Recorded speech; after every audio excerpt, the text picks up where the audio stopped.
Hello बच्चों, good afternoon to all of you. आज का हमारा मेन टॉपिक है माइक्रोस्कोप जिसको हम जानते हैं सूक्ष्मदर्शी के नाम से। ये बहुत ही इजी टॉपिक है और इसको लेबोरेटरी में ज़्यादातर यूज़ किया जाता है। जैसे कि जब हम दही में कोई कीटाणु देखना है, मान लो हमें कुछ भी देखना है, जीवाणु या कहीं पर भी, तो हम माइक्रोस्कोप का यूज़ करते हैं, जैसे हमें वो आसानी से दिखाई देते हैं। जैसे कि फॉर एग्जांपल ये होता है माइक्रोस्कोप, जैसे ही हम यानी कि बुक पर अगर लगाएंगे तो जो छोटे अक्षर है वो हमें बड़े दिखाई देंगे। ठीक है, जैसे कि हमें कोई वर्ड है, यानी कि फॉर एग्जांपल जैसे कि न्यूज़पेपर का जो वर्ड हमें दिखाई नहीं देते हैं वर्ड्स, उसके लिए हम किसका यूज़ करते हैं? हम चश्मा का यूज़ करते हैं। बिकॉज क्यों करते हैं? क्योंकि जो माइक्रोस्कोप है वो उसकी इमेज को क्या कर देता है, लार्ज साइज की कर देता है, जिससे हमें वो वर्ड्स हैं वो दिखाई देते हैं। देखो, आज हम करते हैं माइक्रोस्कोप की डेफिनेशन क्या है कि the image formed of small objects in our eyes is very small so they can not seen by naked eyes. जैसे कि हम कह देते हैं कि हम अपनी यानी कि आंखों से नहीं देख सकते। जैसे मैंने अभी आपको बताया कि जो दही है उसमें जो जीवाणु होते हैं, किसके कारण, यानी कि जो लैक्टोज बेसिस होते हैं वो हमें दिखाई नहीं देते, जो जीवाणु होते हैं। लेकिन जब हम माइक्रोस्कोप का यूज़ करते हैं तो वो जीवाणु दिखाई देते हैं। ऐसे बहुत सारे, जैसे कि फॉर एग्जांपल इन्वायरमेंटल में जो कण होते हैं छोटे छोटे, वो भी हमें दिखाई नहीं देते। लेकिन जब माइक्रोस्कोप से ऐसे देखते हैं तो हमें यानी कि बहुत सारे इस तरह से के कीटाणु एलिमेंट्स छोटे छोटे दिखाई देंगे। ठीक है, तो देखो भाई करते हैं। जैसे कि आज हम डायग्राम से अच्छे से समझेंगे। देखो डायग्राम क्या है कि ये हमारे पास जो माइक्रोस्कोप होती है, मैंने आपको बार बार बताया है, जो ग्लासेस होती है यानी कि जो चश्मा होती है जिसका यूज़ करते हैं, उसमें कन्वेक्स लेंस यूज़ होता है।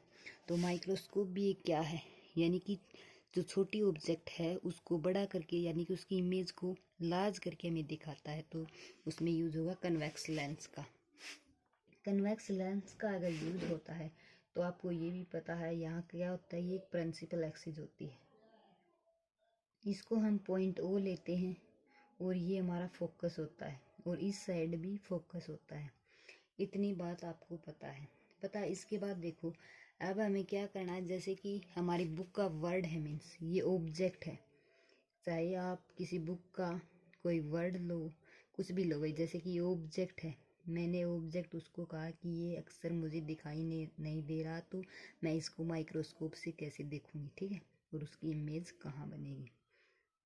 ये कोई ऑब्जेक्ट है, इस ऑब्जेक्ट से क्या होगा, जब कोई भी रे आती है इस तरह से आती है, यहाँ टकराती है, तो क्या होता है, इसका रिफ्रैक्शन होता है। वो होता है इसमें से होता है भाई ये रिफ्रैक्शन। देखो फोकस में से ये थोड़ा सा कट हो गया, फोकस है यहाँ पे, इस फोकस में से क्या होगा, ये पास होगा, ये क्या होगा, इसका रिफ्रैक्शन, ये इसका रिफ्रैक्शन हो गया। ठीक है, उसके बाद एक रे आती है बिल्कुल स्ट्रेट, जो पॉइंट ओ या फिर सेंटर ऑफ कर्वेचर लो या और लो, एज यू विश, आप कुछ भी पॉइंट मान सकते हो। तो ये हमारी क्या है, एक स्ट्रेट लाइन, ये हमारी एक स्ट्रेट लाइन है। ठीक है, इतना समझ में आने के बाद देखो भाई अब हमें क्या लेना है, अगर यहाँ से ये रिफ्रैक्शन हुआ तो इसका जो नॉर्मल है वो इस तरह से कुछ बनेगा। ठीक है, ये इसका नॉर्मल, और इसका जो नॉर्मल है वो इस साइड ऐसे, मीन्स इसकी जो इमेज बनेगी वो यहाँ पर। यानी कि अगर हमें ये वाली ऑब्जेक्ट देखनी है लेंस यानी कि माइक्रोस्कोप में से, तो हमें वो इतना बड़ा दिखाई देगी, ये इसकी इमेज है। ठीक है, ये क्या है, इसकी इमेज है। अब हम इस वाले ऑब्जेक्ट को नेम दे देते हैं ई, ये हमारा पॉइंट बी, ये वाला पॉइंट बी, ये ई, और इसको दे देते हैं ई डैश बी डैश। ठीक है, ये डैश ये बी डैश। इतनी बात समझने के बाद अब हमें देखना है कि इसमें एंगल कितना एंगल बनेगा, कैसे बनेगा। तो देखो भाई जो ये वाला है ए बी ओ, इसका जो एंगल बनेगा वो एंगल बनेगा ये बीटा। ठीक है, ये एंगल बनेगा हमारे पास बीटा एंगल।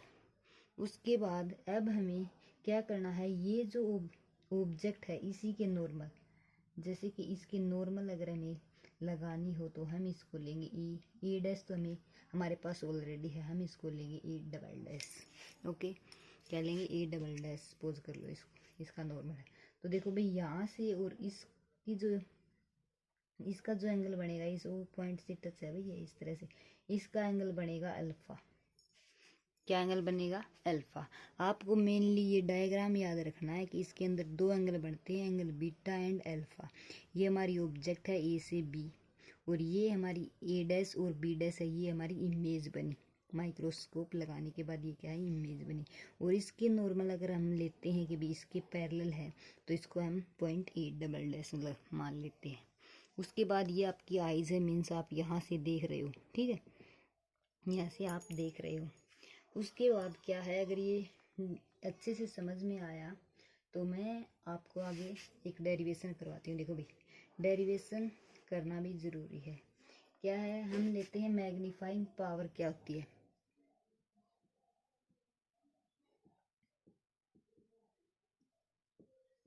मैग्नीफाइंग पावर क्या होती है भाई?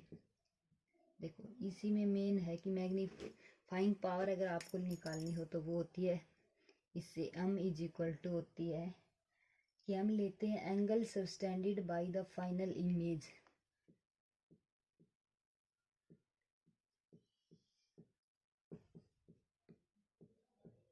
By the image upon object. भाई ये वाला same angle subtended of object, मैं कह सकती हूँ कि image upon object, angle subtended by the image and upon angle subtended by the object, यानी कि इमेज अपॉन ऑब्जेक्ट होगा। इतनी बात समझ में आई। इसके बाद हम क्या लेंगे, ये m है, इस m को हम लेंगे एज इट इज, m हमारे पास एज इट इज। ये एंगल ऑफ इमेज जो है, इसको हम, हमारी जो इमेज है, ये इमेज है तो इसका एंगल क्या बना है, ये हमारी इमेज है, मीन्स इमेज क्या है, इसका एंगल हम ले सकते हैं इसको बीटा अपॉन अल्फा। ये बात आपको याद रखनी है कि m इज इक्वल टू हमें लेना है बीटा अपॉन अल्फा।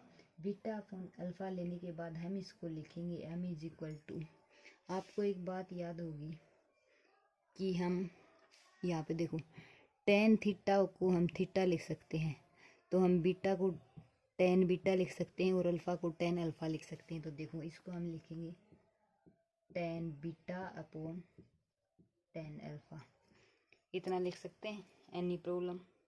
कोई प्रॉब्लम नहीं। इससे आगे देखो भाई, अब हमें क्या करना है कि हमें देखना है कि एक बार तो हम लेंगे इस ऑब्जेक्ट वाली को कि ए बी ओ एंगल हम देखेंगे, हम ट्रायंगल लेते हैं, इन ट्रायंगल ई बी ओ, और एक बार हम लेंगे इन triangle E dash E double dash O को, ठीक है। देखो कहाँ पे डायग्राम में, देखो एक बार हमें लेनी है ई बी ओ और इसमें एंगल बन रहा है बीटा, यानी कि इस वाली इक्वेशन को फर्स्ट ले लो भाई। अगर हमें इसकी वैल्यू देखनी हो कि बीटा वाली की, तो ए बी ओ लेंगे, ए बी ओ लेंगे तो देखो हम क्या करेंगे, m इज इक्वल टू, हमारे पास क्या बनेगा, m इज इक्वल टू हम लेंगे ए बी, ये क्या हमारे पास ए बी अपॉन ए ओ, यानी कि ए बी अपॉन ए ओ। और अब हम देखेंगे टेन अल्फा वाली, हमने बीटा वाली तो सोल्व कर लिया, अब हम देखेंगे टेन अल्फा वाली। टेन अल्फा वाली किस में है, देखो भाई ये रहा alpha, A dash A double dash और ओ, ये वाली क्या बनेगी, triangle A dash double dash O, ठीक है। तो देखो हम इसको इसी तरह से लिखेंगे अपॉन, ये हमने ए बी लिया था तो हम इसको क्या लिख सकते हैं, A dash into A double dash upon, हमने इसको ए ओ लिखा था तो इसको ए डैश ओ लिख सकते हैं, ए डैश ओ, इतना लिख सकते हैं। इसके बाद देखो भाई, हमारे पास जो ये ऑब्जेक्ट है और इसके बीच की जो डिस्टेंस है उसको हम लेंगे यू मानेंगे भाई, ये बात आपको मेन याद रखनी है। और जो इस वाले इमेज से और यहाँ तक की जो डिस्टेंस है उसको हम लेंगे वी भी लेते हैं और डी भी, ये दोनों यूज होंगे, ठीक है। वी ले लेते हैं या फिर डी ले लेते हैं, ठीक है। इतनी बात याद रखनी है। इसके बाद देखो भाई, हमने ये निकाला तो देखो इसको आगे करेंगे तो देखो ए बी हमारे पास as it is A O, ये ए ओ जो है इसको हम लेंगे as it is A dash, और ए डबल डैश जो है ये इसके पैरेलल है। देखो ये वाली चीज़ इसके पैरेलल है तो हम इस चीज़ को ए बी लिख सकते हैं।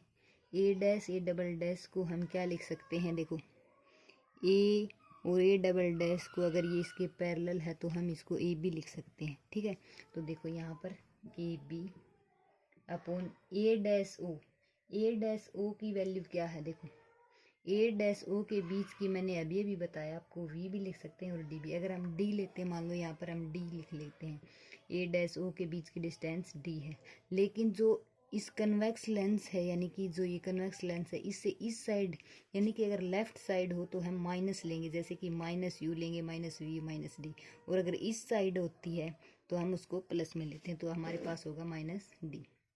ए बी से ए बी कैंसिल, तो हमारे पास एम की जो वैल्यू आ गई वो क्या आई, एम की वैल्यू हमारे पास आई कि माइनस डी अपॉन ए ओ, क्या आई, माइनस डी अपॉन ए ओ। इसके बाद देखो भाई हम क्या लेंगे, माइनस डी हमारा एज इट इज़, और ए ओ के बीच की डिस्टेंस क्या है, ए ओ, मैंने कहा यू, लेकिन इस कन्वेक्स लेंस की लेफ्ट साइड है तो हम लेंगे इसको माइनस यू, माइनस से माइनस कैंसिल, जो एम की वैल्यू आई हमारे पास वो क्या आई, D upon U. Equation second, यहाँ तक कोई प्रॉब्लम, क्या आ गई हमारे पास, ये वैल्यू आ गई। इसके बाद हम क्या करेंगे, अगर हम निकालते हैं कि जैसे हमें निकालना हो भाई, यहीं पर एक केस सोल्व कर लेते हैं, देखो यहीं पर करते हैं। अगर हमारे पास हमें निकालना है, केस है कि final image formed at least distance of distinct vision, अगर हमें निकालना है कि हमारी जो फाइनल इमेज है, फाइनल जो इमेज बनी मीन्स ये वाली जो इमेज बनी, ये कहाँ पर बने, लीस्ट डिस्टिंक्ट विजन पर, कहाँ पर बने, लीस्ट डिस्टिंक्ट विजन पर बने, तब इसका केस क्या होगा। तो देखो मैंने आपको ये बताया कि जो v है उसको हम माइनस डी भी लिख सकते हैं, और क्या लिख सकते हैं, ये बात आपको जैसे कि मैंने यहाँ पर बताया था कि हम इसको v वैल्यू, v भी डिस्टेंस लेंगे और d भी, यानी कि दोनों यूज होंगे इसमें। अगर डिस्टिंक्ट के लिए करना है तो d याद रखना, अगर डिस्टिंक्ट विजन निकालना है तो हम लेंगे d ही। ठीक है, एक हमारे पास एक लेंस फॉर्मूला था भाई, क्या था, लेंस फॉर्मूला, और वो फॉर्मूला क्या था, अगर मैंने करवाया था, अगर आपको अच्छे से याद है तो वो फॉर्मूला था कि 1 upon F is equal to होता है 1 upon V minus 1 upon U. ये बात याद है आपको, ये फॉर्मूला था हमारे पास। अब हम क्या करेंगे, अगर इस फॉर्मूले में हम v की जगह माइनस डी पुट कर देते हैं, तो देखो जहाँ पर v दिखाई दे रहा है वहाँ पर माइनस डी पुट कर दो, ये v है माइनस डी माइनस 1 अपॉन, और u को क्या करेंगे, u को भी मैंने कहा कि अगर इस साइड है तो हम माइनस यू लेंगे, तो ये वाला माइनस यू। तो देखो भाई 1 upon F as it is, minus का 1 upon D as it is, लेकिन ये माइनस माइनस है तो ये प्लस 1 अपॉन यू हो गया। ये इक्वेशन ले लो थर्ड। ठीक है, इसके बाद देखो भाई अब हमें क्या करना है, इतना निकलने के बाद हम क्या निकालेंगे, हम निकालेंगे 1 अपॉन यू की वैल्यू, अगर हम निकालेंगे तो क्या निकलेगी, जैसे कि ये जो 1 अपॉन यू यहाँ पर ले लिया, 1 अपॉन एफ जो है ये एज इट इज, और इस वाली वैल्यू को उठाकर इस साइड लेके जाएंगे तो माइनस का क्या हो जाएगा, प्लस 1 अपॉन डी। ये इक्वेशन 4। इतनी बात समझ में आई भाई। इतना समझने के बाद देखो अब हम क्या करेंगे, हम d से मल्टीप्लाई कर देते हैं बोथ साइड। अगर बोथ साइड d से मल्टीप्लाई करेंगे तो इस साइड देखो d अपॉन यू, यहाँ पर भी d अपॉन एफ, और यहाँ पर क्या हुआ d अपॉन डी, d से d कैंसिल हो गया, तो d upon U is equal to, हम इसको लिख सकते हैं ये 1 प्लस ये as it is d upon F, ये वाली चीज़ लिख सकते हैं हम इक्वेशन 5, ये लिख सकते हैं ना हम। तो देखो भाई यही था हमारा डिस्टिंक्ट विजन अगर हमें निकालना हो तो। इसके बाद ये वाली इक्वेशन याद रखनी है भाई। इसके बाद हमारे पास सेकंड केस और है, एक सेकंड केस ये है हमारे पास कि जब हमारी फाइनल इमेज हो, फाइनल जो इमेज है एट इन्फिनिटी, अगर वो इन्फिनिटी पर हो, फाइनल जो इमेज है ये वाली जो इमेज थी देखो ये इमेज ये इन्फिनिटी पर हो तब क्या होगा। तो देखो इन्फिनिटी पर कैसे करेंगे, हम यहाँ पर डायग्राम बना लेते हैं, ये हमारी प्रिंसिपल एक्सिस, यहाँ पर फोकस, यहाँ पर फोकस, ये पॉइंट हो यहाँ से, या ये ऑब्जेक्ट है मान लो हमारे पास, ये अगर ऑब्जेक्ट है तो हम क्या करेंगे, इस ऑब्जेक्ट को यहाँ से रे डायग्राम यानी कि रे आई, कोई भी इंसिडेंट रे और टकराई फोकस में से क्या होगी, पास हो गई, और यहाँ से फिर से क्या हुआ, ये स्ट्रेट लाइन, ठीक है। लेकिन अगर ये इस साइड ऐसे जाता और ये इस साइड यानी कि यहाँ से ऐसे, मीन्स ये पीछे कहीं नहीं मिलेंगे तो इन्फिनिटी पर मिलेंगे, ठीक है। कहाँ पर मिलेंगे, इन्फिनिटी पर, यानी कि हमें पता नहीं कब मिलेंगे, लेकिन ये इन्फिनिटी पर तो मिलेंगे। अगर ये वैल्यू हमें निकालनी हो तो तब हम क्या निकालेंगे, हमें पता, हमारे पास एक वैल्यू आई थी कि m = d/u, ये वैल्यू आई थी, देखो भाई ये रही, ये वाली इक्वेशन आई थी, ठीक है। ये वाली इक्वेशन आई थी तो कैसे निकालेंगे, आपको ये तो पता होगा कि m क्या है हमारे पास, वेयर m जो है वो हमारी मैग्नीफाइंग पावर, और d क्या है, डिस्टेंस है, किसके बीच की, इमेज के बीच की, और किसके बीच की है, इमेज के और ओरिजिन जो पॉइंट O था उसके बीच की, और u क्या है, u भी डिस्टेंस है, ये ऑब्जेक्ट के बीच की, देखो ये जो u है ये डिस्टेंस है बिटवीन a एंड o के बीच की, यानी कि इस ऑब्जेक्ट के बीच की और ओरिजिन पॉइंट के बीच की, और जो d या v जो डिस्टेंस है वो है इमेज के बीच की, यानी कि a' और o के बीच की, ठीक है। इतनी बात समझने के बाद देखो भाई ये इक्वेशन थी, तब अब हम क्या करेंगे, अगर हमें क्या निकालनी हो, फाइनल इमेज निकालनी हो, अगर इन्फिनिटी पर है तो हम करेंगे सिंपली जो u है उसकी जगह हम f पुट कर देंगे, क्या करेंगे, यानी कि जो u है उसको हम f पुट करेंगे, तो यहाँ पर देखो m = d/f हो जाएगा, क्या हो जाएगा f।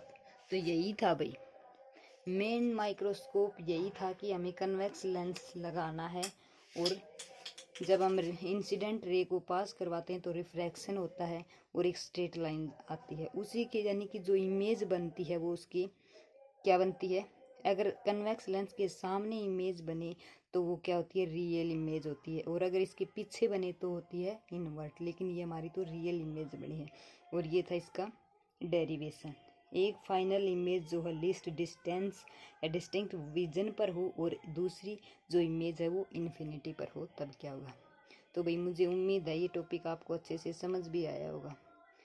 तो भाई गाइज चैनल को लाइक शेयर एंड सब्सक्राइब भी कर दिया करो। हम आज के लिए बस इतना ही, मिलते हैं न्यू अपडेट के साथ। Thank you so much.